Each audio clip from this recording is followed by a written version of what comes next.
questions in comment, and I'll take them one by one. So, Kunal, I think you can switch on your video and then you can start.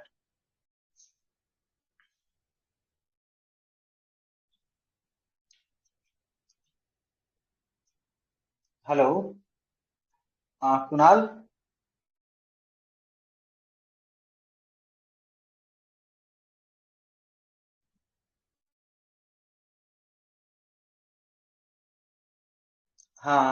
Wait. Yes.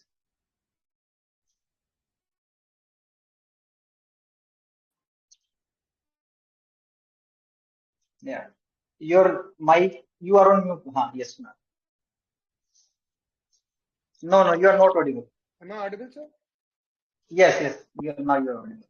Yes. Am I Yeah. audible So, now? hello, Kunal. Yes, you are audible. Okay, sir. Okay. So, shall we start, Kunal? Yes, sir. Okay. Okay. So, first of all, I'd like to ask a general. What are the basic things that you have adopted so that you scored 124 marks in prelims? Some 4 to 5 things if you can tell from your side, then I think. So, first of all, thank you for inviting me to share my strategy this year.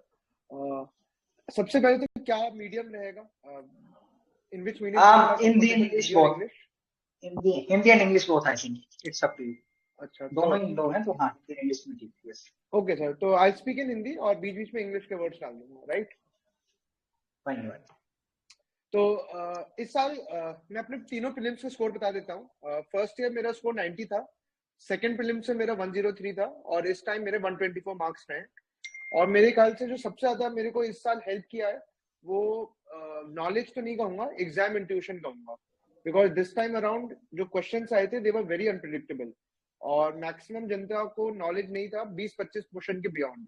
तो वहां पे मेरे ख्याल से जो PYQ analysis था मेरा और जो स्मार्ट गेस वर्क था वो मेरे काम आया इस बार एग्जामिनेशन में. तो लकीली मेरा एक्यूरेसी इस बार काफी बढ़ गया. यस ट्रू, क्योंकि इस बार थोड़े ऑप्शंस थोड़े अनप्रिडिक्टेबल थे, तो आई थिंक एग्जाम अवेयरनेस और situational awareness that was crucial. Okay. So अगर अभी 35 डेज बचे, राइट? 35 डेज बचे प्रीलिम्स एग्जामिनेशन को, तो अगर आपसे पूछा जाए कि किन चीजों पे अभी फोकस करना चाहिए ताकि कॉस्ट बेनिफिट एनालिसिस मैक्सिमम रहे बच्चों के लिए, तो व्हाट वुड यू सजेस्ट?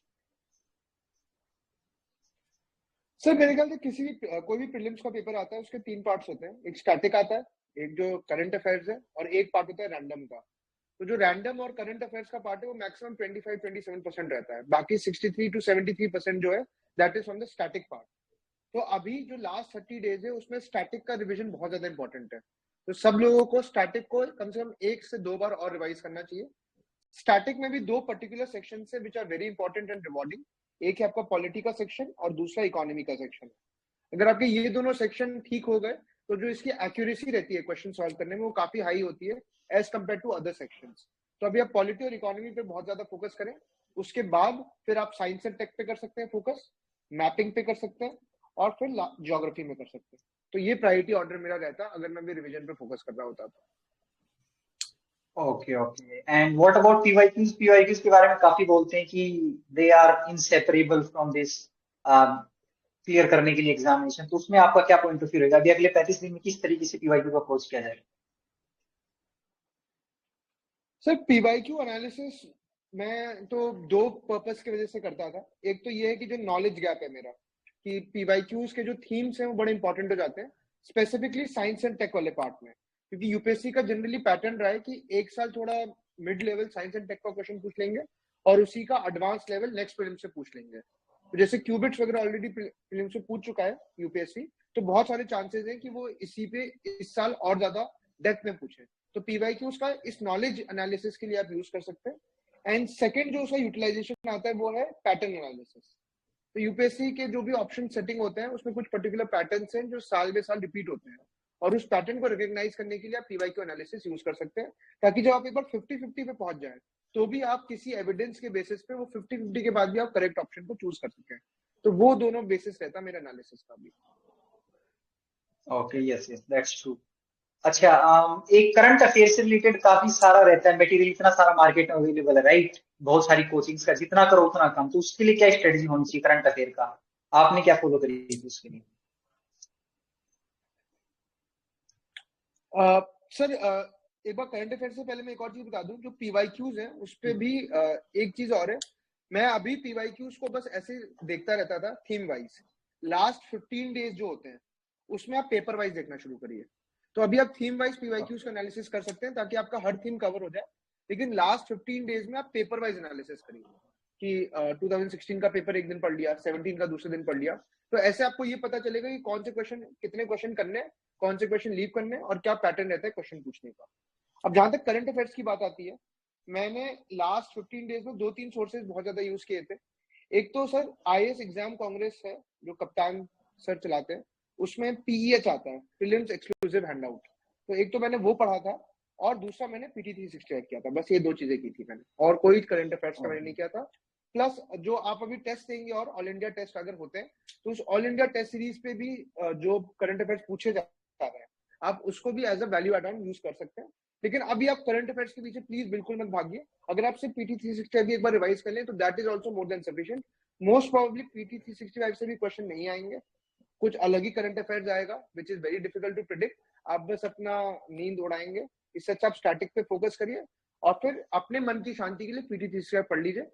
हो सकता है कि आप उससे डायरेक्ट आंसर पे ना पहुंच पाए, लेकिन हाँ पीटी 365 के नॉलेज से आप गलत ऑप्शन जरूर एलिमिनेट कर पाएंगे। तो आप उस पर्पस के वजह से भी बिल्कुल, पढ़िए। ट्रू ट्रू ट्रू, सही बात है। अच्छा, आपने एक पीवाईक्यू में पैटर्न एनालिसिस की बात करी, तो आप मेरे को एक एग्जांपल देके बता सकते हैं ताकि स्टूडेंट्स भी अच्छे से समझ जाएं कि किस तरीके से आप पैटर्न एनालिसिस में मतलब क्या बोलना चाह रहे थे? सर जैसे मैंने यूपीएससी का जनरली पैटर्न एनालाइज किया था और मुझे 2-3 चीजें पता चली। एक तो सर ये कि ऑल ऑप्शंस करेक्ट बहुत ही रेयर होता है। तो अगर जनरली ओनली 4 ऑप्शंस दिए हुए हैं और ओनली 4 आंसर है तो जनरली गलत होगा। सेकंड मैंने ये किया था कि अगर 5 स्टेटमेंट यूपीएससी पूछता है तो उसमें जनरली 3 स्टेटमेंट करेक्ट होते हैं। वैसे अगर 6 पूछता है तो जनरली 4 स्टेटमेंट करेक्ट होते हैं। तो ऐसे करके मैंने कुछ पैटर्न्स रिकॉग्नाइज कर लिए थे कि नंबर ऑफ स्टेटमेंट्स के बेसिस पे क्या प्रोबेबिलिटी है कि कौन सा कितने नंबर ऑफ स्टेटमेंट सही हो। तो अगर 50-50 पहुंच जाता था, मान लीजिए 5 स्टेटमेंट्स हैं और मैं 4 और 3 में कंफ्यूज हो जाता था, तो एज अ फाइनल तुक्का मारने से अच्छा है कि मैं 3 पे करूं, क्योंकि पीवाईक्यूज बोल रहे हैं कि 3 की प्रोबेबिलिटी सही होने की ज्यादा है। एक तो ये एनालिसिस हो गया। सेकंड सर होता है वन वर्ड एसोसिएशन, जैसे पिछले बार भी माइक्रो सैटेलाइट डीएनए और ये सब चीजें पूछी गई। तो आप पीवाईक्यू एनालिसिस से देख सकते हैं कि कैसे आप इस पे अपना जो वन वर्ड एनालिसिस के आंसर्स हैं उसको बेटर आंसर तक पहुंच पाए। तो आप उसको प्रैक्टिस करिए ताकि फाइनल में भी अगर वन वर्ड एसोसिएशन आए तो आप एटिमोलॉजिकली उसको तोड़ पाए और आंसर्स तक पहुंच पाए। तीसरा सर जैसे हिस्ट्री विस्ट्री में था क्वेश्चंस कि स्विच कर देते हैं वो लोग जनरली। तो ऐसे करके मैंने पैटर्न्स अलग अलग थीम पे देखने की कोशिश की और ताकि मैं आंसर बेटर कर पाऊँ। सो आई थिंक जो पैटर्न बताए हैं उस पे प्रैक्टिस का जरूरत होगा, क्योंकि मोस्टली पैटर्न अगर आप बता रहे हैं तो कॉन्फिडेंस तभी आता है जब हम प्रैक्टिस में खुद से करते हैं, राइट? क्योंकि बिल्कुल सर, अल्टीमेटली अगर डायरेक्टली एग्जाम में जाके करेंगे तो नहीं आएगा ना। वो कॉन्फिडेंस भी नहीं आएगा यस। सर। तो इसलिए लास्ट 30 डेज में आप अभी थीम वाइज पीवाईक्यूज पढ़िए और लास्ट 15 डेज में पेपर वाइज पीवाईक्यू करिए। रोज आपको कम से कम 1-1.5 घंटा भी पीवाईक्यूज करने ही चाहिए, वो सबसे ज्यादा इंपॉर्टेंट है अभी। Yes yes yes. और अभी आने वाले 35 दिन में कुछ वॉक वॉक लगाने चाहिए अभी, या फिर अभी सिर्फ रिवीजन पे फोकस करना चाहिए, तो उसके लिए आप क्या कहेंगे? सर मेरे ख्याल से अगले 10 डेज जो है, लास्ट 20 डेज आप मॉक मत लगाइए कोई, सिर्फ पीवाईक्यूज दीजिए। क्योंकि वो उसमें लास्ट 20 डेज में आप एक काम कर सकते हैं कि आप सिर्फ एक रन थ्रू कर लीजिए प्रॉपर। मैं जनरली जो भी एग्जाम प्रीलिम्स का होता था उससे 10 दिन पहले एक रन थ्रू कर लेता था कि सुबह 9:30 से 11:30 दे दिया और शाम को 2:30 से 4:30 2 से 4 या 2:30 से 4:30 जो टाइम था उसमें दे दिया। तो वो एक रन थ्रू मेरा रहता था लास्ट 20 डेज के लिए, सिर्फ एक ही बार। उसके अलावा पीवाईक्यूज रोज 1-1.5 घंटा। अभी जो नेक्स्ट 10 डेज आ रहे हैं उसमें आप अपना मार्क्स देखिए। अगर आपका डिसेंट मार्क्स आने एफएलटीज में 100 के आसपास या 80-90 प्लस और कैटेगरी डिपेंडेंट, तो आप अभी एफएलटीज जो जीएस के हैं वो कम कर सकते हैं। लेकिन सी सैट का आपको प्रैक्टिस करते रहना पड़ेगा, because CSAT without practice कुछ नहीं होने वाला। तो मैं तो अभी बल्कि कहूंगा कि अगले 10 दिनों में आप जीएस के तब भी थोड़े कम लगा लीजिए, सी सैट का और इंक्रीज कर दीजिए। बिकॉज इस साल भी मैंने काफी लोगों को देखा है जिनके जीएस से बहुत अच्छे नंबर थे लेकिन सी सैट में 1 या 2 नंबर से रह रहे हैं वो। तो आपको सी सैट में अभी नेक्स्ट 10 डेज बहुत ज्यादा देना चाहिए। लास्ट 20 डेज में आप इसको स्विच कर लीजिए कि सी सैट पीछे आ जाए और आपका जीएस फ्रंट फोकस पे चला जाए। बिल्कुल बिल्कुल कुणाल सिंह, आपने सीसेट की बात कर दी ऑलरेडी। तो सीसेट में स्पेसिफिकली जो आर्ट्स बैकग्राउंड के बच्चे हैं उनको थोड़ा ज्यादा डिफिकल्टी होता है, क्योंकि उनके लिए एक मैथमेटिक्स वाला पोर्शन तो एक तरीके से एलिमिनेट ही हो जाता है, तो उनको बाकी दो जो सेक्शंस है उसमें ये डील करना पड़ेगा। तो उनके लिए आप क्या स्ट्रेटजी बोलेंगे, किस तरीके से पेपर को अप्रोच करना चाहिए, अभी किस तरीके से वो करें, क्योंकि इंजीनियरिंग बैकग्राउंड के बच्चे नॉर्मली मैथमेटिक्स फोकस करके फिर भी पहुंच जाते हैं, तो उसके लिए क्या बोलेंगे आप? तो बिल्कुल सही कहा आपने, मैथमेटिक्स काफी डिफिकल्ट हो गया है। तो जैसा आपने कहा, इंग्लिश और रीजनिंग वो इस पे फोकस जरूर कर सकते हैं। इंग्लिश में अभी आप पीवाईक्यूज लगाइए, कोई और बुक्स कुछ करने की जरूरत नहीं है। इंग्लिश में जैसे पीवाईक्यूज के आंसर्स आए हैं। और एक चीज मैं जरूर कहूंगा, जो इंग्लिश कॉम्प्रिहेंशन के आंसर है वो किसी आप कोचिंग की की से मत देखिए, because most of the coaching keys अपने अपडेट नहीं करते हैं, और वहां पर फिर आपकी गलत शुरू होने की प्रोबेबिलिटी ज्यादा है। तो सीसैट के जो क्वेश्चन के आंसर है पर्टिकुलरली इंग्लिश, वो आप सीधे आंसर की से उठाएं यूपीएससी का। सेकंड पार्ट है रीजनिंग में बहुत फोकस करिए, कुछ कुछ क्वेश्चन है जो काफी इजी तो नहीं कहूंगा लेकिन डुएबल होता है। सिमिलरली सर मैथ्स में भी कहूंगा कि कुछ पर्टिकुलर सेक्शन के जो क्वेश्चन है वो डुएबल है। अगर आपने उसकी प्रैक्टिस कर ली तो आप उसको कर लेंगे, चाहे आपका मैथमेटिक्स बैकग्राउंड हो या ना हो। जैसे कि साइकिल्स ऑफ मल्टीप्लिसिटी का क्वेश्चन आया, 2 टू द पावर समथिंग, इसका फिक्स्ड फॉर्मूला है। अगर आपने इसको एक बार 2-3 बार प्रैक्टिस कर लिया तो आप ये क्वेश्चन कर पाएंगे। सेकंड है पाइप एंड सिस्टम वाली प्रॉब्लम्स, या जो लेबर या वर्क की प्रॉब्लम है, ये सेकंड कैटेगरी ऑफ क्वेश्चन हो गया। तीसरा सर लास्ट टाइम पूछा नहीं गया था लेकिन जनरली पूछा जाता है, दैट इज कैलेंडर के क्वेश्चंस। और चौथा है डिविजिबिलिटी के क्वेश्चंस। तो इसमें से आप कोई भी 2 या 3 यस। सेक्शन उठा लीजिए, इसकी काफी ज्यादा बार प्रैक्टिस कर लीजिए। अगर आपने 4-5 क्वेश्चन में मैथ्स में फंस गए और वहां पे वैसा ही कुछ आ गया तो आप ऑलवेज पॉजिटिव में चले जाएंगे। तो मैं ये कहूंगा कि आप मैथ्स को पूरी तरह इग्नोर मत करिए, बिकॉज अगेन हो सकता है कि अगर मैथ्स बहुत ईजी कर दे और इंग्लिश बहुत डिफिकल्ट कर दे, you never know what UPSC is capable of doing. तो आपको तीनों सेक्शन में कम से कम कुछ कुछ सेक्शन ऐसे होने चाहिए जो आप वहां पे कर सके। तो आपको उस तरह से अपनी स्ट्रैटेजी करनी चाहिए। ठीक है, अब आपने एक स्ट्रेटजी तो बता दी, बट इसमें कंफ्यूजन आता है, क्योंकि कौन से सेक्शन को कितना टाइम डिवोट किया जाए, एक तो ये, और एक दूसरा होता है कि इंग्लिश कॉम्प्रिहेंशन में ऐसा एक बेसिक अजम्पशन या ऐसा एक थॉट प्रोसेस रहता है कि एक से ज्यादा क्वेश्चन आंसर ऑप्शन सही लगते हैं हमको, तो एम्बिग्यूटी का बोलते हैं, तो उसको कैसे कम करा जाए, कैसे मिनिमाइज करा जाए, तो उसके लिए अगर कुछ बता पाए आप तो। सर इंग्लिश का जो सेक्शन है वो मैंने 2-3 चीजें एनालाइज की थी जब मैंने सीसैट का दिया था। एक तो सर जो बहुत एक्सट्रीम स्टेटमेंट्स होते हैं, या ऑलवेज, या कुछ ऐसा जो एकदम ही एक्सट्रीम आपको लग रहा है, तो आप उसको तो एलिमिनेट कर सकते हैं सेफली, वो जनरली गलत होता है। सेकंड आपका ये है कि पैराग्राफ में ही वो होना चाहिए। अगर कोई स्टेटमेंट, जैसे इंग्लिश में भी 2 तरीके क्वेश्चन है, तो इन्फरेंस आता है, what is your inference from this, या what does the author mean to say. तो जो इन्फरेंस का क्वेश्चन आता है वो डिफिकल्ट हो जाता है, क्योंकि उसमें वो आपको एनालाइज करके टिक करना पड़ता है जनरली। उसमें गलती करने का स्कोप ज्यादा है। जबकि व्हाट ऑथर मीन्स टू से वो तभी होता है जब पैराग्राफ में कुछ दिया हो, तो वो क्वेश्चन आप ज्यादा करने की कोशिश करिए, क्योंकि वो अगर पैराग्राफ में दिया है तो सही है, नहीं दिया है तो गलत है। तो इन्फ्लुएंस वाले में आप थोड़ा समझ के रहिए, अगर आपको श्योरली पता है तभी करिए। और अगर व्हाट ऑथर मीन्स टू से वाले में, उसमें आप डायरेक्टली पूछ सकते हैं। सेकेंडली सर आप इंग्लिश में मेरे ख्याल से, अगर फिर से ऐसा हो सकता है कि रिडंडेंट लगे, लेकिन पीवाईक्यूज जो है पिछले 4-5 साल के, आप उसका स्टडी कर लीजिए, ना सिर्फ कि अपने प्रैक्टिस के लिए, बल्कि थॉट प्रोसेस भी आप समझने की कोशिश कर सकते हैं एग्जामिनर की, कि क्या सोच के उन्होंने ये क्वेश्चन रखा होगा वहां पे। तो मेरे ख्याल से इंग्लिश का, और सेक्शन में कितना टाइम डिवोट करने की बात है, तो इंग्लिश जनरली आप 45 to 50 मिनट्स में कर सकते हैं इजिली,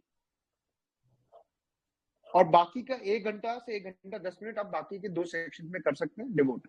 अब इंग्लिश में मैं भी लास्ट टाइम मैंने 27 क्वेश्चन कर लिए थे, क्योंकि मेरे पास मैथ पे क्वेश्चन करने को ज्यादा नहीं थे। लेकिन मैं कहूंगा कि ये रिस्क इसमें भी है। तो आप हेल्दी नंबर 20 से 25 क्वेश्चन होता है कॉम्प्रिहेंशन में, आप कुछ भी उसको करिए, और अपना मैथ्स में फिर आप इक्वली एडजस्ट करिए, मैथ्स और रीजनिंग का जो क्वेश्चन होता है। तो इसमें भी आपको खुद की स्ट्रैटेजी बनानी पड़ेगी। ऐसे कोई मेरा बोलना शायद सही नहीं रहेगा, क्योंकि मेरा मैथ्स तभी थोड़ा ठीक था, बाकी लोगों का शायद इंग्लिश बेटर हो।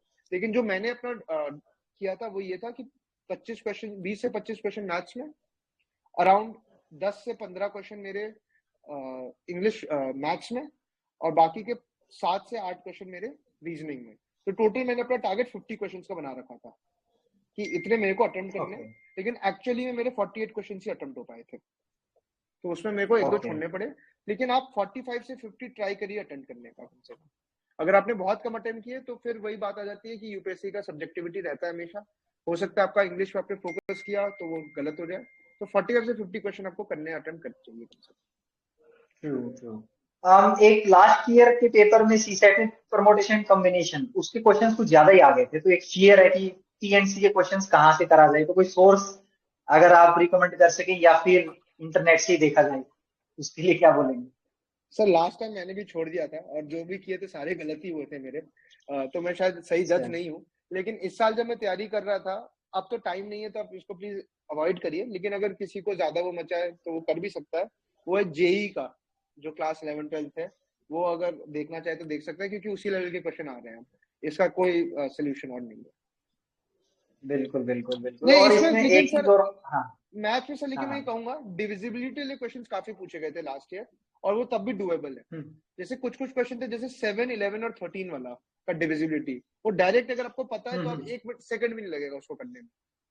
तो आप कम से कम ये बेसिक जो फॉर्मूला है, चाहे डिविजिबिलिटी रूल्स का हो, चाहे इंटरेस्ट का हो, सिंपल या कंपाउंड कैसे होता है, क्या उसका वो रिलेशन रहता है, वो सब आप पढ़ के लेकिन मैथ्स में जरूर जाइए, वो काफी इंपॉर्टेंट है। बिल्कुल बिल्कुल। इनफैक्ट यही है कि आपको लो हैंगिंग फ्रूट्स जो है वो आइडेंटिफाई करने और उस पर काम करना है।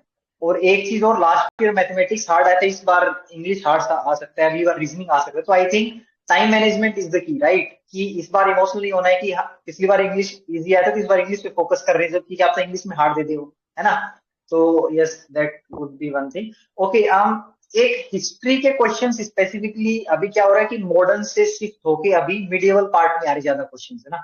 बिल्कुल तो सर। उसके लिए आप क्या सोर्स सजेस्ट करेंगे, क्या स्ट्रेटजी बताएंगे जिससे कि थोड़ा बहुत उनके क्वेश्चंस अटेम्प्ट हो सके हिस्ट्री पे? सर हिस्ट्री के क्वेश्चंस तो जहां तक मुझे लगता है बड़े ही अनकन्वेंशनल होते हैं। और कोई पर्टिकुलर सोर्स नहीं है इसका, टू बी फ्रैंक। इस पिछला जो बुद्धिज्म के क्वेश्चन आए थे, वो अगर आपको पता थे तो ठीक है, जो बुक्स आए थे वो पता थे तो ठीक थे, नहीं तो बहुत ही मुश्किल है। मैंने हमेशा हिस्ट्री को एक बोनस पॉइंट की तरह ही सोचा है कि अगर वहां लग गया तो लग गया, नहीं लगा तो छोड़ दो। तो हिस्ट्री के भरोसे तो मैं कभी नहीं गया। लेकिन एक दो बुक्स मैं जरूर सजेस्ट करूंगा जिसमें स्ट्राइक रेट बहुत हाई है। एक तो ल्यूसेंट है जीके की, अगर आपको पता होगा। अच्छा। वो ल्यूसेंट बुक हम्म। बहुत ही अच्छी है, उसका स्ट्राइक रेट बहुत हाई है, स्पेसिफिकली एंशियंट और मिडिवल इंडिया का। तो हर साल मैं तो यही करता था, प्रीलिम्स के पहले वो ल्यूसेंट की बुक आती है, मैं बस उसी को रट के चला जाता था। अपार्ट फ्रॉम, क्योंकि रिवीजन का टाइम अब आर्य शर्मा या वो तो है नहीं अब, तो आप बस ल्यूसेंट पढ़ के जाइए।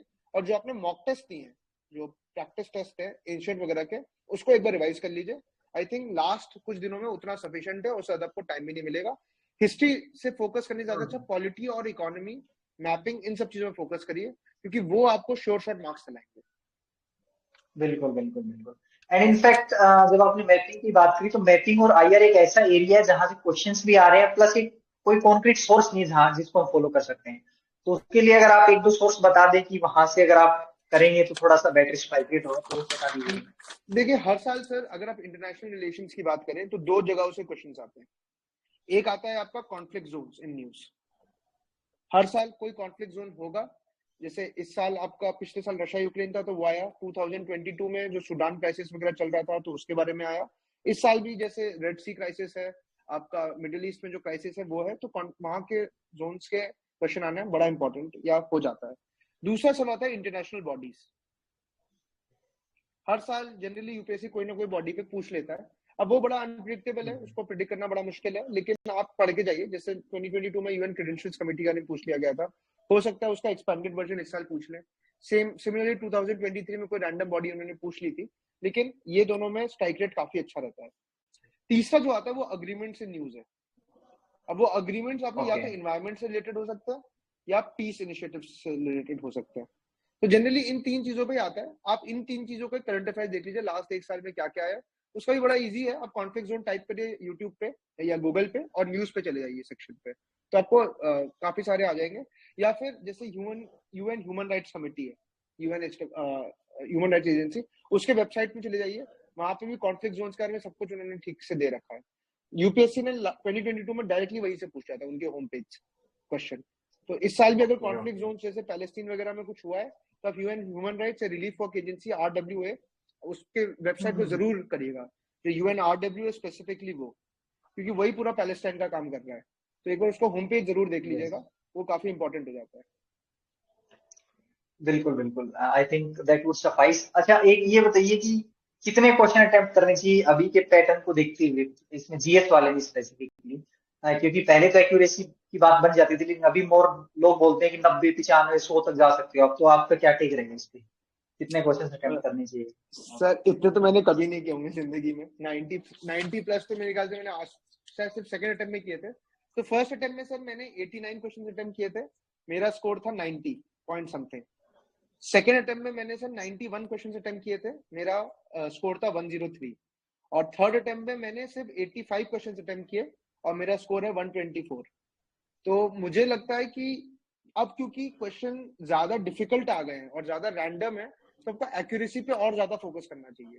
बिकॉज नेगेटिव होने के चांसेस अब ज्यादा हो गए हैं पहले से, क्योंकि पहले आप एलिमिनेट करके 50-50 पे वैसे ही आ जाते थे। अब एलिमिनेशन क्योंकि एलिमिनेट हो चुका है, आप ब्लाइंड तुक्का मारेंगे तो नेगेटिव होने के चांसेस बहुत ज्यादा बढ़ जाते हैं। तो मैंने कभी ये सोच के रखा था कि मैं कम से कम 84 क्वेश्चन को अटेम्प्ट करूंगा। बिकॉज अगेन आप इस बार की भी आंसर कीज देखेंगे तो कुछ कुछ आंसर कीज में 18 क्वेश्चन गलत है, और आप मान लीजिए 75 हाँ बिल्कुल क्वेश्चन ही, बिल्कुल सही बोल रहे हो। तो आप सिर्फ 75 क्वेश्चन करके आएंगे, 18 की अगर वेरिएबिलिटी है तो आप जानते हैं कि आप कहाँ स्टैंड करेंगे। तो 84 मेरे ख्याल से सेफ नंबर है। उसके बाद आप थोड़ा फ्लेक्सिबिलिटी रख सकते हैं। अगर पेपर इजी आ गया तो 5 से एक्स्ट्रा अटेम्प्ट कर लीजिए, पेपर थोड़ा टफ आ गया तो आप एक एक्स्ट्रा अटेम्प्ट कर लीजिए, लेकिन 84 मुझे लगता है बेयर मिनिमम आपको करने चाहिए। यस ट्रू, आई थिंक हाँ 85 to 90 I think that would suffice अभी के टाइम में। अच्छा, प्रीलिम से रिलेटेड एक क्वेश्चन और है जो कि नेक्स्ट ईयर जो 2025 के लिए कोई अपीयर हो रहे हैं, तो उनके लिए अगर आप एक साल का कुछ बताएं कि किस तरीके से उनको अप्रोच करना चाहिए, तो उनके लिए और बता दीजिए। सर अभी तो पहले प्रीलिम्स का बिल्कुल नहीं पढ़िए, अभी कोई फायदा नहीं प्रीलिम्स का पढ़ के। अभी आप अपना मेंस का सिलेबस कंप्लीट करिए, that is more important. Prelims का कोई सिलेबस नहीं होता, ओके प्रीलिम्स के सिर्फ पीवाईक्यू होते हैं, मेंस का सिलेबस है। तो अगर आपने मेंस का सिलेबस कंप्लीट कर लिया तो आपके प्रीलिम्स एक सबसेट ही है बस मेंस का। फिर आप अपना फरवरी नेक्स्ट ईयर से शुरू कर सकते हैं प्रीलिम्स स्पेसिफिक पढ़ाई, जिसपे आपके मॉक टेस्ट वगैरह होते हैं। तो बस वही देना होता है। प्रीलिम्स आप जितने मॉक टेस्ट देंगे उतना आपका स्कोर इंप्रूव होगा, उतनी एक्यूरेसी अच्छी होगी और उतने आपके स्ट्रेटेजीज वर्क करने लगेंगी। तो अभी से लेकर नेक्स्ट जनवरी तक आप मेंस का सिलेबस खत्म करिए, अपना ऑप्शनल खत्म करिए, क्योंकि अब एक ट्रेंड और नया शुरू हो गया है कि अब प्रीलिम्स और मेंस के बीच में सिर्फ 2 महीने का टाइम देती है यूपीएससी, चाहे वो इस साल हो चाहे वो नेक्स्ट ईयर हो। तो आपको अब मेंस डेफिनेटली पहले खत्म करके रखना है प्रीलिम्स के पहले। तो इसलिए आप जनवरी बिल्कुल तक बिल्कुल। अपना प्रीलिम्स मेंस खत्म करिए और फरवरी टू फिर मई तक अब अपना प्रीलिम्स स्पेसिफिक पढ़ाई कर सकते हैं। सीसैट का आप लेकिन तब भी हर हफ्ते 1 घंटा निकाल सकते हैं, 1-2 घंटा भी, ताकि जो आपका वीक सेक्शन है, अगर ह्यूमैनिटीज बैकग्राउंड का है तो मैथ्स की कुछ चीजें प्रैक्टिस कर लें, और अगर कोई English background yes maths background का है तो इंग्लिश प्रैक्टिस कर ले, ताकि जब तक आप ताकि फरवरी से मार्च में मई में आप अपने सीसैट के लिए टाइम वेस्ट ना करें, तब आप प्रॉपर जीएस की पढ़ाई करें। Okay okay fine. एक क्वेश्चन किसी ने पूछा है कि how many test we should attempt before prelims and how to manage analysing them and revision of static in the last few days. So test का एनालिसिस प्लस रिवीजन स्टैटिक है, इसको कैसे मैनेज करें? सो आई थिंक ये बता चुके हैं, but फिर भी इस पे कुछ बोलना चाहेंगे तो। सर मेरे ख्याल से कि आपको 70-30 डिस्ट्रीब्यूट कर लेना चाहिए टाइम। 70%, या मान लीजिए आप 60-30-10, 10 to 15% of your time should be in giving a test, जो भी अभी आप देने का सोच रहे हैं, चाहे वो पीवाईक्यू एनालिसिस हो चाहे वो आपकी कोई एफएलटीज हो। 30% of the okay time should be devoted in revising all the test that you have already given. तो उससे आपका करंट अफेयर्स भी रिवाइज हो जाएगा और स्टैटिक भी रिवाइज हो जाएगा। और 60% of the time should be given for revising your static part. Because मैं बार बार कह रहा हूँ, सिर्फ स्टैटिक ही ऐसी चीज है जो आपका प्री निकालता है। It is not current affairs with cherry on the top है कि आपको थोड़ा extra number true they true. देगा। तो आपको अपना अभी बिल्कुल स्टैटिक पे बहुत ज्यादा फोकस करना चाहिए। ठीक है, आई थिंक प्रीलिम्स के लिए मोर देन एनफ हो गया है। अब कुछ मेंस की बात कर लेते हैं, है ना? तो मेंस में सबसे पहले तो मेरे को बताओ कुणाल कि जीएस वाइज अपन चलते हैं। जीएस 1 में अच्छा स्कोर करने के लिए क्या स्ट्रेटजी आपने अपनाई या क्या अपनाना चाहिए? जो एक्सपीरियंस हो, क्या फॉलो करना चाहिए? सर जीएस 1 जो है, मेरा स्कोर इस बार 92 रहा है, तो मेरे ख्याल से अंडर एक्सपेक्टेड था, मैंने काफी ज्यादा एक्सपेक्ट किया था। लेकिन तभी लास्ट टाइम क्योंकि मेरे 107 थे जब फर्स्ट अटेम्प्ट था, तो मुझे लगता है लेकिन इस साल की आपसे ठीक स्कोर है। जीएस 1 में मेरे ख्याल से 2-3 हम सेक्टर वाइज चलते हैं। ज्योग्राफी में सर हम्म, जैसे आपको मैपिंग वगैरह, बहुत मैप्स वगैरह बनाना बहुत इंपॉर्टेंट हो जाता है। उसके लिए सर अब क्या हो गया है कि आप जो एनसीईआरटी पढ़े हो बेसिक तो सही है, लेकिन उसके अलावा आपको थोड़ा बहुत वैल्यू एडिशन और करना पड़ेगा, क्योंकि आप बाहर से भी आ रहे हैं, जैसे फ्योर्ड्स आ गया इस बार या पुरवैया आ गया। तो मैंने जीसी लॉन्ग अच्छे से पढ़ी थी, and I recommend everybody to read GC Leong as well, वो इक्वली इंपॉर्टेंट है। प्लस आप मैप प्रैक्टिस करिए, चाहे वर्ल्ड मैप का हो, चाहे इंडिया का मैप हो, चाहे माइक्रो मैप्स हो, ताकि आप या लैंडफॉर्म के मैप्स हो, ताकि आप अपना वैल्यूडेशन कर सकें। हिस्ट्री में सर मुझे लगता है कि ऐसा कोई ऐसा वैल्यू एडिशन नहीं है, आप जो अपना प्रीलिम्स के लिए पढ़ते हैं उतना सफिशिएंट होता है, बस आप प्रैक्टिस इसकी और ज्यादा करिए। और हिस्ट्री में सर जो प्रीलिम्स के लिए आप फैक्ट्स रखते हैं, आप उसको एक बार रिवाइज दोबारा कर लीजिए, क्योंकि आप मेंस में as a value addition use कर सकते हैं, तो वो बड़ा इंपॉर्टेंट हो जाता है। लोगों को लगता है कि प्रीलिम्स का हिस्ट्री से प्रीलिम्स से खत्म हो जाता है, लेकिन ऐसा ट्रू नहीं है। जैसे इस बार भी ज्योग्राफी और एंशिएंट हिस्ट्री के बीच में इंटर रिलेशन पूछा था, तो मैंने महाजनपद पीरियड और ये सब भी बताने की कोशिश की जो हम प्रीलिम्स से पढ़ते हैं। तो हिस्ट्री में आप प्रीलिम्स और मेंस के बीच में कोई डिस्टिंक्शन मत करिए, और ट्राई करिए वो डेटा आप मेंस में बहुत ज्यादा यूज करें। सोसाइटी के जब क्वेश्चंस आते हैं सर, तो मुझे लगता है कि न्यूज़पेपर रीडिंग वगैरह काफी इंपॉर्टेंट हो जाती है। जैसे इस साल भी कुछ सोसाइटी के ऐसे क्वेश्चंस थे जो बेसिकली आपके टॉपिक्स जो न्यूज़पेपर में कवर किए गए थे लास्ट 2-3 महीने में, उन्हीं से पूछे गए थे। तो आप हिंदू और एक्सप्रेस को या दोनों में से किसी एक को जरूर रेफर कर सकते हैं रिलीजियसली, उससे आपका बड़ा फायदा होगा। तो ये मेरे ख्याल से 3 चीजें हो गई हैं GS1 के लिए। 2 के लिए सर अगर हम देखें तो पॉलिटी एंड कॉन्स्टिट्यूशन में सर मैंने तो PSIR और GS2 में कोई फर्क नहीं किया। मैंने GS2 कभी जिंदगी में नहीं पढ़ा है आज तक, मैंने सिर्फ पॉलिटिकल साइंस पढ़ा है, और जो उसका नॉलेज था मैंने फ्रीली यूज किया इस बार GS2 में। अपने स्कॉलर्स के नाम भी यूज किए, कोट्स यूज किए, बुक्स यूज किए। बस मैंने एक चीज ध्यान रखी कि मैं demand of the question meet करता रहूं हर बार, और पॉइंट वाइज फॉर्मेट में आंसर लिखूं, जो मैं PSIR में नहीं करता था। तो बस मेरा GS2 में यही फोकस रहा है। वैल्यू एडिशन के लिए सर अगेन सेक्टर वाइज है। पॉलिटी एंड कॉन्स्टिट्यूशन में तो आप स्कॉलर्स के नाम यूज कर सकते हैं। गवर्नेंस के हैं तो इंटरनेशनल केस स्टडीज हो गए, डोमेस्टिक केस स्टडीज हो गई, सेकंड ARC हो गई, नीति एक्ट 75 हो गया। सोशल इश्यूज में तो साइकिल्स बनाता था मैं, चाहे वर्चुअस या विशेष साइकिल्स हो। बेटर इंडिया फाउंडेशन की वेबसाइट से जो भी चीजें मिल पाए, मन की बात हो गई आपकी। और IR में मैं स्कॉलर्स के नाम लिखता था, फिर कुछ नोटेड अकेडमिशियंस हैं जैसे C राजा मोहन और ये सारी चीजें, इनका नाम भी मैं रेगुलरली लेता था। तो ये सब मेरा GS2 में हो गया। 3 में सर इकोनॉमिक सर्वे बजट बड़ा इंपॉर्टेंट हो जाता है। इन्वायरमेंट में सर मैंने मेन 365 बहुत रिलीजियसली फॉलो किया, और PMFIS that actually help me a lot. Internal security के लिए सर राजीव अहिर की बुक है और मैप्स, वो बड़ा इंपॉर्टेंट हो जाता है। और डिजास्टर मैनेजमेंट के लिए कुछ मत करिए आप, बस विजन की 54 पेजेस की नोट्स आते हैं, बस मैंने उतना ही पढ़ा और कुछ नहीं पढ़ा। उसमें भी Sendai framework, build back better, ये सब चीजें मैंने उसमें फ्रीली यूज की थी। ठीक है। और एथिक्स के लिए सर एथिक्स में सिर्फ आपको सेक्शन A पढ़ना है। सेक्शन B के लिए टॉपर कॉपीज यूज करिए। टॉपर कॉपीज में 4 टॉपर कॉपीज बहुत ही अच्छी लगती है। तो मुस्कान डागर मैम की, श्रुति शर्मा मैम की हो गई, विशाखा यादव मैम हो गई आपकी, और एक और थी जो मुझे भी याद नहीं आ रहे, मैं याद आएगा तो मैं लिख दूंगा, लेकिन ये 3 मुझे बड़े अच्छे लगे। सेक्शन A के लिए सर अतुल गर्ग सर के नोट्स थे, जो बुक आती है उनकी एथिक्स की, वो यूज किया। लुकमान का मैंने टेस्ट सीरीज ज्वाइन किया था, तो वो मेरे को काफी फायदा किया। इसके अलावा ऋषिकेश रेड्डी सर है, उनके 1 नोट्स में कीवर्ड्स के एक्सप्लेनेशन दे रखा है, वो मैंने फॉलो किया था। तो ये सब चीजें मैंने इसमें फॉलो की थी। ठीक है। कुणाल, आपने सोर्सेज सब बता दी, लेकिन फिर भी क्या होता है कि इतना पढ़ने के बाद में भी कईयों का जो स्कोर वो स्टेगनेंट हो जाता है मेंस में, राइट? 2-3 मेंस के बाद में भी आपका स्कोर वही 390 या 400 के अराउंड तक जाता है। तो आप क्या सजेस्ट करेंगे कि मार्क्स इंप्रूवमेंट के लिए 410, 420, 430 के लिए क्या कुछ एक्स्ट्रा करना चाहिए इन 3 महीने में, जिससे मार्क्स इंप्रूवमेंट हो जाए? सर मुझे लगता है कि मेंस में थोड़ा यूनिक कंटेंट बड़ा इंपॉर्टेंट है। अगर आप वही कंटेंट लिखेंगे जो सब लोग लिख के आ रहे हैं, तो आपका मार्क्स स्टैग्नेंट रहेंगे। तो आपको, अगर आपका मार्क्स स्टैग्नेंट आपको लग रहा है, तो आपको अपने सोर्सेस डाइवर्सिफाई करने चाहिए। तो जैसे इस साल मैंने क्या किया था, मैंने करंट अफेयर्स का जो कोर्स है दिपिन सर का, वो ले लिया था। उससे मेरे को काफी यूनिक कंटेंट मिला अपने आंसर्स को लिखने में। सेकेंडली सर मुझे लगता है कि कंटेंट अगर सेम भी हो, प्रेजेंटेशन बड़ा डिफरेंस क्रिएट कर सकती है। तो अगर आपने प्रेजेंटेशन को ज्यादा मेथोडिकल, ऑब्जेक्टिव बना लिया, इंट्रो, बॉडी, कंक्लूजन को अच्छे से सेपरेट करके रखा, कुछ अच्छे एनेक्डोट्स यूज कर लिए कंक्लूजन में।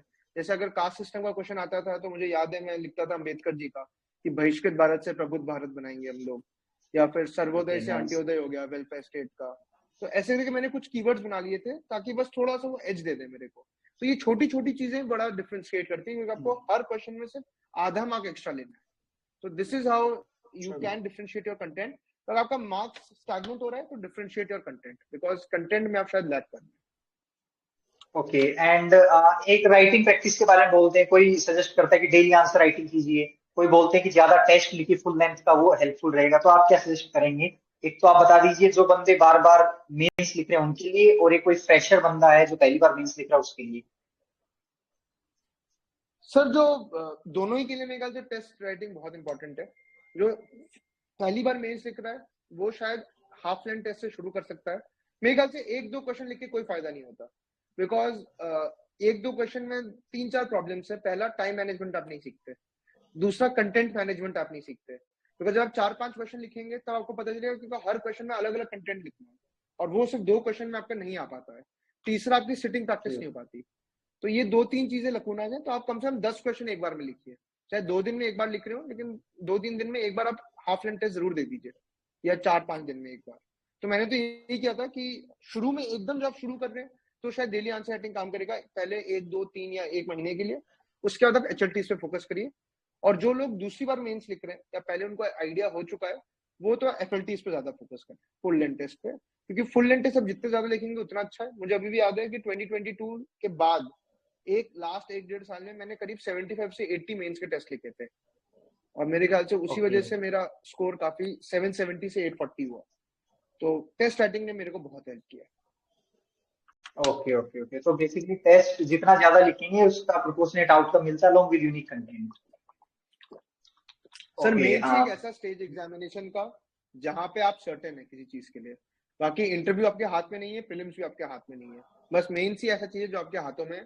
तो आप प्लीज जितना प्रैक्टिस करेंगे उतना आपका स्कोर इंप्रूव होगा।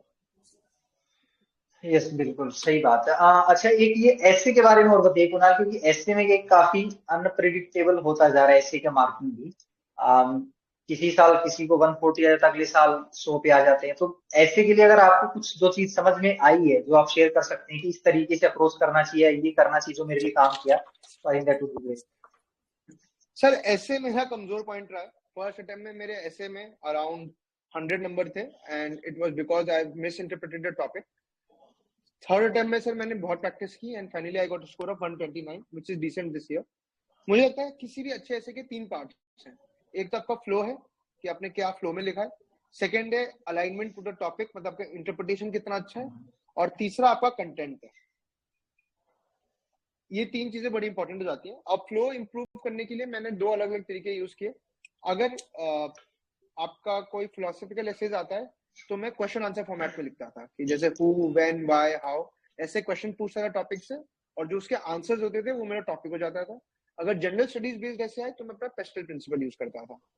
अलाइनमेंट ऑफ द टॉपिक के लिए पहले मैं एक बार इंग्लिश में पढ़ लेता था, और फिर उसको दोबारा एक बार हिंदी में पढ़ लेता था, ताकि मैं एकदम असर्टेन रहूं कि टॉपिक का मतलब ये है कि नहीं। साथ ही साथ जो लास्ट के ओके 5-6 साल के फिलोसॉफिकल एसेज हैं उसको मैंने चैट जीपीटी पे डाल दिए थे, ताकि चैट जीपीटी से मुझे ओके उसका इंटरप्रिटेशन समझ में आ जाए। Because UPSC has a knack of okay repeating. जैसे hand that talks the cradle rules the world था 2021 में, that was actually repeat topic. वैसे यूपीएससी हर साल रिपीट करता है, तो आप चैट जीपीटी के थ्रू उस ऐसे का एसेंस समझ सकते हैं। कंटेंट इंप्रूव करने के लिए आप प्लीज रिपीटेड कंटेंट मत यूज करिए। जैसे बुद्धिज्म है या बुद्धा जी के ऊपर चंद्रगुप्त मौर्य, अंबेडकर जी, इन सबका लाइफ स्टोरीज बहुत लोगों ने बहुत बार लिख दिया होगा। तो पहले ऐसे में तो बिल्कुल। काम आ जाता है, लेकिन जब वही एग्जामिनर 100 बार ऐसे चेक करेगा तो वो बोर हो जाता है फिर उससे। तो आप उसके लिए यूनिक कंटेंट के लिए क्या कर सकते हैं, जैसे मैं तो टेड टॉक्स देखता था काफी, जो यूट्यूब पर फ्रीली अवेलेबल है। उसमें बहुत ओके ब्यूटीफुली वो ओके लोग एक लाइफ स्टोरी बनाते थे। सेकंड जो कंटेंट एडिशन है वो पोएम्स है, तो मैंने 4-5 पोएम रट के रखी थी, और मैं उसी को ट्राई करता था मोल्ड करके कि मैं अपने कंक्लूजन में लिख सकूं। एंड तीसरा है कुछ ओके। केस स्टडीज, चाहे वो कंपनी का केस अच्छा। स्टडी हो, चाहे वो मूवीज हो। जैसे इस बार था society that is based on justice needs less charity, तो उसमें मैं लगान मूवी लिख के आया था। ओके। तो ऐसे आप वेल नोन मूवीज हैं, आप उसको अपने ऐसे में डाल सकते हैं, उससे आपको थोड़ा एज मिल जाएगा बाकी लोगों से। तो मेरे ख्याल से अगर आपने इन तीन चीजों का ध्यान रखा और काफी बार ऐसे प्रैक्टिस किया तो आपके ऐसे में स्कोर इंप्रूव होने के बहुत ज्यादा चांसेस हैं। ओके, आपने कितने ऐसे लिखे और कोई सोर्स फॉलो करा हो, जैसे कोई टेस्ट सीरीज जो आपको लगी होगी हाँ ठीक है, तो बता सकते हैं? सर मैंने करीब इस बार जब से 2022 में मेरा प्रीलिम्स नहीं हुआ तो मेरे पास 1.5 साल थे, तो मैंने लगभग 26 एफएलटीज लिखे होंगे ऐसे के, मतलब 52 ऐसे टोटल में, क्योंकि ऐसे मेरा ओके वीक ओके पॉइंट था। And I didn't want it to become an obstacle for me this year as well, and this paid, क्योंकि मेरा स्कोर 28 नंबर से इंप्रूव हो गया। एसेज में मैंने दो तीन चीजें रेफर की। एक तो टेस्ट सीरीज, जैसे आपने कहा, तो मैंने दो टेस्ट सीरीज लिखी। एक तो फॉरम की टेस्ट सीरीज ली थी मैंने, और एक विजन की टेस्ट सीरीज ली थी मैंने। तो ये दोनों की टेस्ट सीरीज ली मैंने।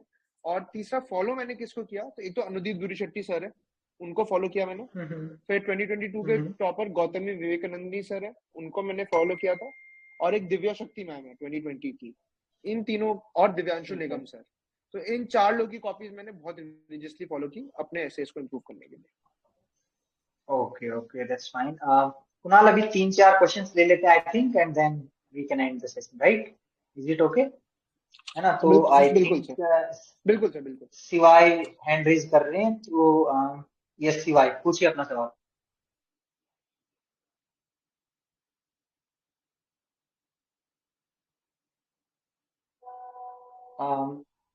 Hello Shivay. Okay, let me unmute KS. हाँ जी, पूछिए।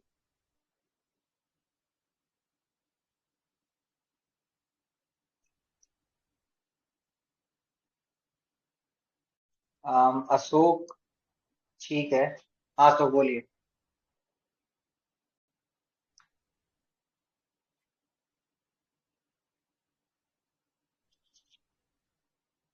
आवाज किसी का नहीं आ रहा है इनका। ओके, निखिल को अनम्यूट कर रहा हूँ अभी मैं।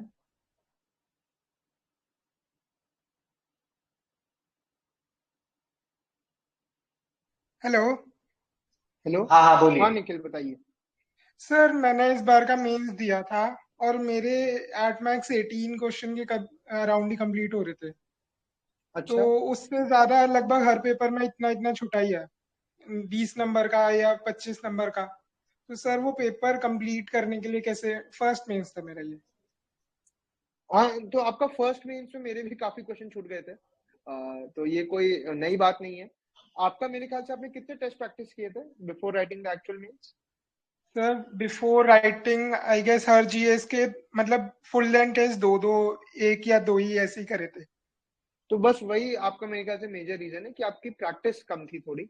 इस बार मेरे ख्याल से जब आप प्रैक्टिस ज्यादा करेंगे तो आपका ये जो गैप है, ये एक तो आपका ब्रिज हो जाएगा। सेकेंडली मैं एक चीज कहूंगा कि क्योंकि जो मेन से क्वेश्चन है वो काफी बार रिपीट होते हैं हर साल, तो आप कुछ कुछ के पहले से ही कंक्लूजन इंट्रोडक्शन तैयार करके जाइए, तो उससे आपका टाइम वहां बच जाएगा। तीसरा एक और चीज है, पॉइंट जनरेशन में लोगों को बहुत मुश्किल होती है, तो मैं जनरली 2 अप्रोचेज यूज करता था। एक तो है लाइफ साइकिल अप्रोच, और दूसरा है आपका स्टेक होल्डर अप्रोच। तो इन दोनों अप्रोचेस के वजह से मैं अपने पॉइंट्स बहुत जल्दी जनरेट कर पाता था एक्चुअल मेंस में। तो इन 3 चीजों के वजह से अगर आपने फॉलो किया तो आपका मेंस के जरूर सारे पेपर पूरा हो जाएगा। ठीक है sir, okay, thank you sir. Thank you. Thank you. Anyone else?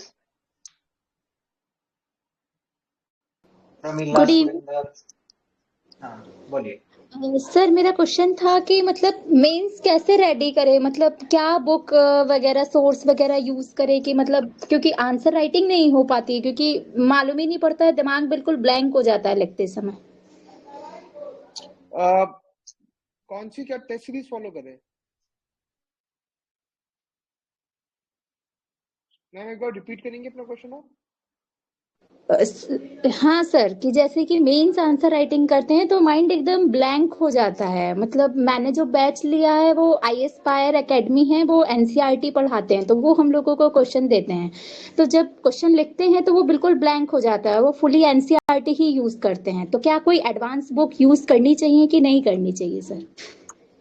मेरे ख्याल से एनसीईआरटीज एक फाउंडेशनल लेवल ऑफ नॉलेज के लिए काफी सफिशिएंट है। आप एक काम कर सकते हैं, बिफोर एक्चुअल आंसर राइटिंग आप ये कर सकते हैं कि आप कुछ टॉपर के आंसर कॉपीज देख लें। आप ट्राई करिए जानने का कि उन्होंने कैसे आंसर लिखे, उन्होंने कैसे पॉइंट जनरेट किए उसी टॉपिक को जो आप पढ़ चुके हैं। मान लीजिए कि आपने पॉलिटी एंड कॉन्स्टिट्यूशन एनसीईआरटी से पढ़ लिया है अभी, तो आप कुछ क्वेश्चन जो टॉपर्स ने लिखे उसको एक बार एनालाइज करके कोशिश करिए कि किस मल्टी डायमेंशनल लेवल पे उन्होंने पॉइंट जनरेट किए। एक बार आपको उसकी अंडरस्टैंडिंग हो गई, फिर आप लिखने की कोशिश करिए। अगर मान लीजिए तब पॉइंट जनरेट हो पा रहे हैं तो वेल एंड गुड, और नहीं हो पा रहे हैं तो फिर कोई आप एडवांस बुक को रेफर कर सकते हैं फॉर फर्दर वैल्यूएशन। जी सर। ठीक है, anyone else? Stella, Surendra? Yes, sir. Good evening, sir.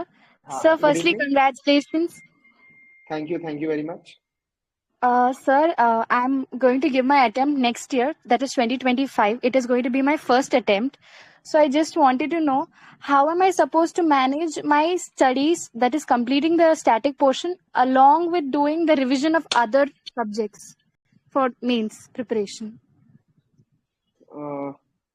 सी जो टाइम मैनेजमेंट एक बड़ा इंपॉर्टेंट इशू रहता है, तो आप अभी इस पे मत फोकस करिए ज्यादा कि आपको कब तक क्या खत्म करना है. I think your focus now, क्योंकि आपके पास टाइम थोड़ा ज्यादा है, is finishing the major topics before the Diwali hits. क्योंकि एक बार दिवाली आ जाती है, उसके बाद पढ़ाई का आपका जो स्पीड है वो काफी अलग हो जाता है. तो आप अभी दिवाली से पहले ट्राई करिए कम से कम अपना ऑप्शनल खत्म करने का, और एक दो कोई मेजर जनरल स्टडीज के पेपर खत्म करने का. उसके बाद जो बाकी 3-4 महीने बचे उसको आप ऐसे एथिक्स और जो बाकी 2 जीएस के सब्जेक्ट बचे उसका खत्म कर सकते हैं, and then you can transit towards your prelims from February onwards. तो मेरे ख्याल से ये टाइम मैनेजमेंट का ठीक रहेगा. एक दिन में सिर्फ आप 2 सब्जेक्ट पढ़िए, एक सब्जेक्ट आपका ऑप्शनल हो गया, दूसरा सब्जेक्ट आपका जनरल स्टडीज का हो गया.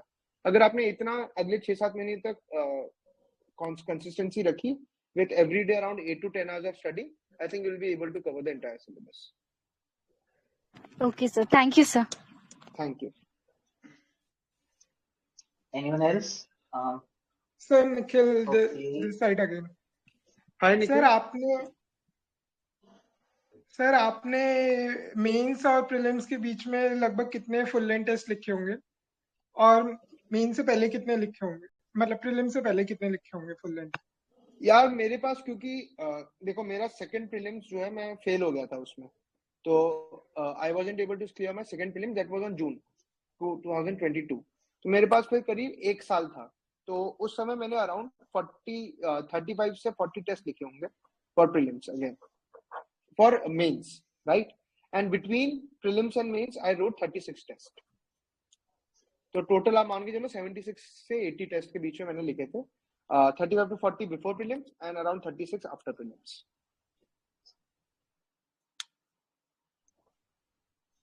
सर एक क्वेश्चन, सर ज्योग्राफी के लिए क्या सोर्स यूज करें? प्रीलिम्स में देखिए, एक तो आप एनसीईआरटी यूज कर सकती हैं, और एनसीईआरटी के अलावा मैंने जीसी लॉन्ग यूज की थी, आप भी GC long very well use कर सकती हैं. इसके अलावा एक सोर्स इंडियन ज्योग्राफी काफी मुश्किल हो जाती है क्योंकि उसका कोई डायरेक्ट सोर्स नहीं है, तो आप पीएमएफ-आईएएस की बुक यूज कर सकते हैं ज्योग्राफी के लिए. तो ये 3 सोर्सेज मैंने यूज किए थे अपने. सबसे पहले इसका ऑर्डर ऑफ प्रायोरिटी बता देता हूँ. सबसे पहले एनसीईआरटी, देन योर पीएमएफ-आईएएस, फिर अगर आपके पास जान बचती है तो आप जीसी लॉन्ग यूज कर सकते हैं, लेकिन that is only optional. PMF-IAS and NCERT I think is more than sufficient. Okay sir, thank you sir. Thank you. Thank you. I think अभी फिलोसफर किंग बोलना चाह रहे हैं. ठीक है, पूछिए.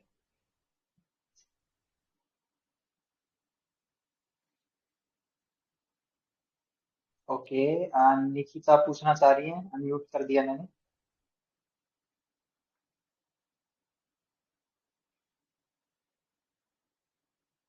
मिस्टर विक, हेलो, अनम्यूट कर दिया आपको भी. हाँ, पूछिए.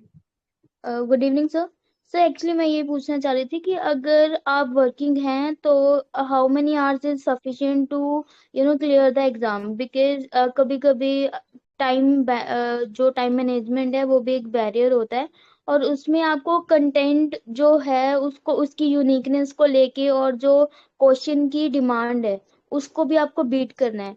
तो इतने कंपटीशन में कंटेंट यूनिक भी होना चाहिए और आपका सिलेबस भी अच्छी तरह पूरे रेंज में कवर हो जाए.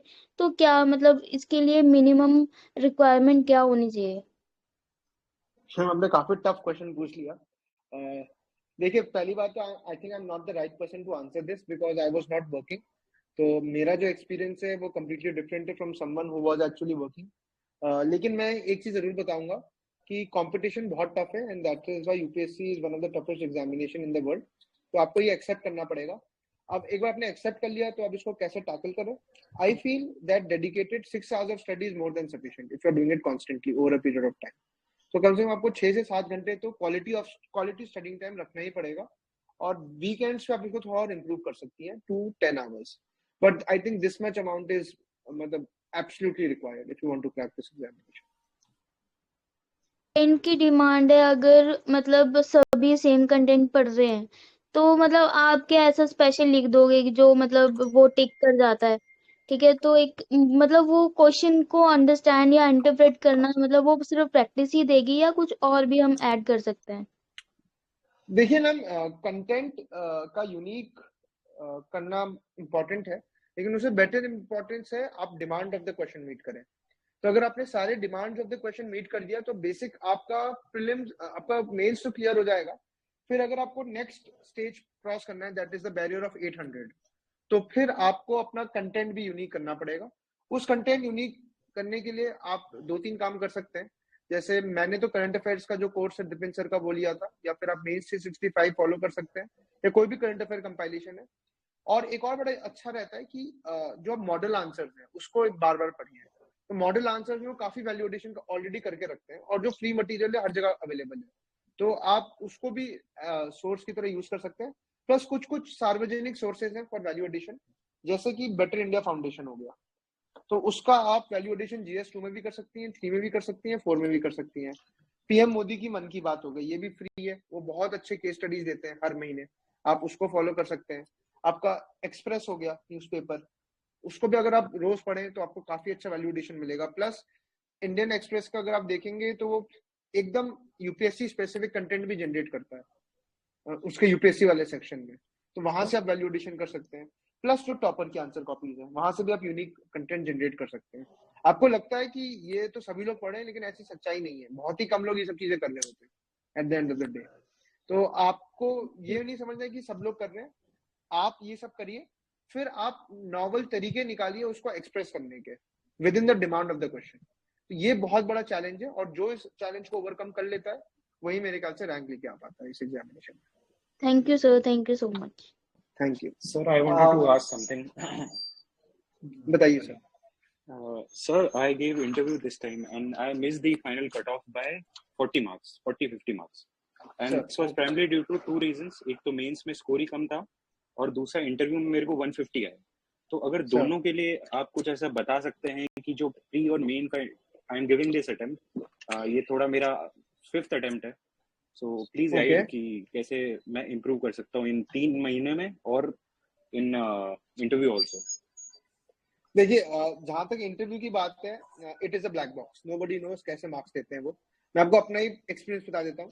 फर्स्ट अटेम्प्ट जब मैंने दिया था इंटरव्यू तो मेरे 160 आए थे, और इस अटेम्प्ट में मेरे 193 आए। आई डोंट नो मैंने क्या अलग किया, मैंने शायद अपनी पर्सनालिटी में कोई मेजर चेंजेस लेके नहीं आए, लेकिन नंबर बदल गए, वो आपके दिन पे डिपेंड करता है। तो मैं कोई ऐसा ज्ञान नहीं दूंगा कि मैंने ये किया तो मेरे 193 आ गए, because I honestly don't know, right? So it would be injustice for me to say that. Interview में बस मैं एक चीज जरूर कहूंगा जो शायद मैंने पिछली बार नहीं की, and that was keeping my originality. Last time में बहुत ज्यादा इन्फ्लुएंस हो गया था जो कोचिंग मार्केट वाले बोल रहे थे, इस बार मैंने अपना जो दिल कहा मैंने वही बोला बस, और ऑनेस्टी से सारे आंसर दिए। और मैंने कुछ नहीं सोचा कि बैलेंस होना चाहिए नहीं होना चाहिए, मेरा हैंड मूवमेंट ऐसा हो रहा है, मेरा कुछ वो हो रहा है। मैंने बस वहां पे एंजॉय करने का ट्राई किया, और मैंने एंजॉय भी किया इस बार, और शायद इस वजह से मार्क्स मेरे इंप्रूव हो गए। बट अगेन ये सिर्फ एक पोस्ट फैक्टर एनालिसिस है, अगर मेरे नंबर कम आते तो भी शायद मैं ये सेम एनालिसिस दे रहा होता। सेकंड, आपका प्री से मेंस के बीच में आपको क्या करना चाहिए। इस बार शायद से 2 महीने हैं या 2 या I think less than 3 months है दिस टाइम, तो Yes, आपको sir. बड़ा स्मार्टली खेलना पड़ेगा अपने वैल्यू एडिशन के पॉइंट ऑफ व्यू से, क्योंकि ऑलरेडी आपका 5वां अटेम्प्ट है, मोस्ट ऑफ आपका स्टैटिक पार्ट तो कवर हो चुका होगा हर सेक्शन का। Yes, तो sir. आपको बस अब वैल्यू एडिशन पे काम करना है। और आपका लास्ट ईयर किस पर्टिकुलर सब्जेक्ट में कम नंबर है? सर ये ऑप्शनल मेरा थोड़ा वीक रहा, 230s ही आ पाए मेरे, क्या जिसकी ऑप्शन वजह से आपका? मेरा एंथ्रोपोलॉजी ऑप्शन था, और उसमें मैं Okay. कंटेंट डिफरेंशिएशन नहीं कर पाया था उतना अच्छे से। तो मेरे ख्याल से आप इस बार अगर और आपके ऐसे में क्या स्कोर रहा है? एसए में 105 एंड जीएस में 400। तो आपका जीएस तो मेरे ख्याल से अच्छा है स्कोर। ऐसे में आप थोड़ा इंप्रूव कर सकते हैं, जैसे मैंने कहा 3 पॉइंट्स में आप अपना ऐसे थोड़ा डिफरेंशिएट वगैरह करने की कोशिश करिए बाकी लोगों से, तो शायद आपका उससे इंप्रूव हो जाएगा। जहां तक ऑप्शनल की बात है, आप प्लीज अपने ऑप्शनल पे काम करिए, because you have a wonderful scope of at least scoring 70 marks more in your optional, क्योंकि एंथ्रो काफी हाई स्कोरिंग रहता है। तो आप अपने एंथ्रो में काम करिए और ऐसे वगैरह में काम करिए। अगर आपने अपने जीएस का स्कोर रेप्लिकेट भी कर लिया, then also you will be above the threshold. अब इंटरव्यू में एक और चीज कहूंगा जो मैंने इस बार अलग की थी, वो मैं मिस इंडिया के जो होता है पेजेंट्स होते हैं, उसमें आप देखेंगे कि फाइनली वो क्वेश्चन पूछते हैं आपसे, या जो मिस इंडिया होती है वो Yes, बहुत अच्छे आंसर्स देते हैं। तो वो जिस कॉन्फिडेंस या जिस डिमीनर से आंसर देते हैं, आप उसको ट्राई कर सकते हैं सीखने का कि भाई क्या पर्सनालिटी उनमें चाहिए, because they are very good speakers as well, और बहुत ही ससिंक्टली वो अपने पॉइंट्स रखते हैं। तो मैंने इस बार वो देखने की थोड़ी बहुत कोशिश की थी, and I think that work for me as well. तो ये कुछ मेरे ख्याल से जनरल पॉइंट्स। सर इंटरव्यू के बारे में कुछ थोड़ा सा और ये पूछना चाहूंगा कि कभी कभी हम नर्वस होते हैं, या वो जो एनवायरनमेंट होता है वो मतलब अच्छे से एडजस्ट नहीं करते हम लोग, या वो थोड़ा लाइट माहौल नहीं करते तो थोड़ा टेंस हो जाता है। और बिल्कुल हम लोग भी क्योंकि इतना बिग डील टाइप का है, तो उस मतलब कैसे उस फेज में माइंडसेट रहना चाहिए वो थोड़ा। देखिए, जब मैंने फर्स्ट अटेम्प्ट दिया था तब मैंने बहुत ज्यादा सोचा था इंटरव्यू के बारे में, और जब मैं फाइनली इंटरव्यू में पहुंचा तो मैं इतना ज्यादा नर्वस हो गया कि I wasn't able to exactly. This time मैंने 2-3 चीजें अलग की। पहली बात तो आप यूपीएससी भवन 1-2 बार पहले चले जाइए आपका Yes, एक्चुअल इंटरव्यू से पहले, तो उससे आपका वो डर हट जाएगा। First factor. सेकंड फैक्टर है नथिंग टू लूज एटीट्यूड। आप बिंदास जाइए, जो होगा देखा जाएगा। मैंने तो ये एटीट्यूड से गया था मैं इस बार, हो गया तो भगवान का भला है मेरे ऊपर, और नहीं हुआ तो चलो ठीक है, कुछ और कर लेंगे जिंदगी में। I have nothing to lose this time. तो मैंने तो ये ट्राई किया था अपना एटीट्यूड रखने का, और इस वजह से शायद मैं इस बार नर्वस नहीं हुआ। And try to enjoy the process यार। वहां पे 5 लोग हैं जिनसे शायद जिंदगी में दोबारा नहीं कभी मिलोगे, काफी एस्टीम्ड पैनल है वो, तो just try and enjoy the process rather than thinking about the result. Mock भी ज्यादा देने से ये होता है कि वो बहुत ज्यादा बिहेवियर को थोड़ा कर देते हैं बिल्कुल। मॉडिफाई तो मैं हर चीज ये में। भी मैं एक पॉइंट कहूंगा कि लास्ट टाइम जब मैंने दिया था तो मैंने 30 से 35 मॉक दे दिए थे। Yes, इस sir. टाइम भी शायद मैं दोबारा दे देता इतने ही मॉक्स, लेकिन मेरा जो इंटरव्यू वो 2 जनवरी को ही हो गया, first day that is. Okay. सो मेरे को Okay. टाइम नहीं मिला, तो मैं मुश्किल से 5-6 मॉक दे पाया था, और मेरे ख्याल से वो वर्क किया मेरे लिए इस बार। तो आप प्लीज मॉक्स को 6 से ज्यादा बिल्कुल मत दीजिएगा, चाहे कोई कितना भी बोले। Okay, sir. That was it from my side. Okay Okay, I think that would be end today. I think thank you, Kunal, for your time. I think Aspirant sir मैं community have had एक a चीज good time. बोलूंगा, Yes, yes, please. मेरे ख्याल से और भी काफी लोगों को क्वेश्चंस हैं, तो they can connect on me with on Instagram. मैं आईडी सर को दे दूंगा, वो ग्रुप पे शेयर कर देंगे। If you have any further questions please feel to message me, I will try my best to answer all the questions, right? Sure, Kunal. No, thank you for your time, and I think Aspirant community have also benefited from your time. Thank you, Kunal. Thank you for hosting me sir, thank you very much.